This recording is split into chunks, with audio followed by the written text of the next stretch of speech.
இன்னைக்கு night dinner வந்து சேவை பண்ணலாம்னு. டெய்லி நமக்கு ஈஸியா இருக்குன்னுட்டு தோசையே பண்ணிடுறோம். ரொம்ப நாள் ஆச்சு சேவை பண்ணி.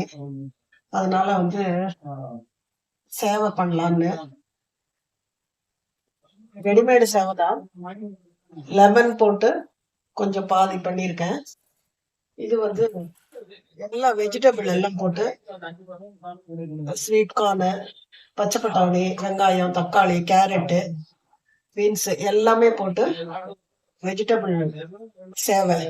இது கொஞ்சம் எல்லாருக்கும் பிடிக்கும். லெமன் சேவையும் பிடிக்குங்கிறதுனால நான் வந்து ரெடிமேட் சேவையை வந்து ரெண்டா டிவைட் பண்ணி பாதி லெமன் சேவை, வெஜிடபிள் சேவை, தொட்டுக்க தேங்காய் சட்னி. இதுதான் வந்து இன்னைக்கு நைட்டு டின்னர். ரொம்ப நாள் ஆச்சு சேவை பண்ணிட்டு பண்ணியிருக்கேன்.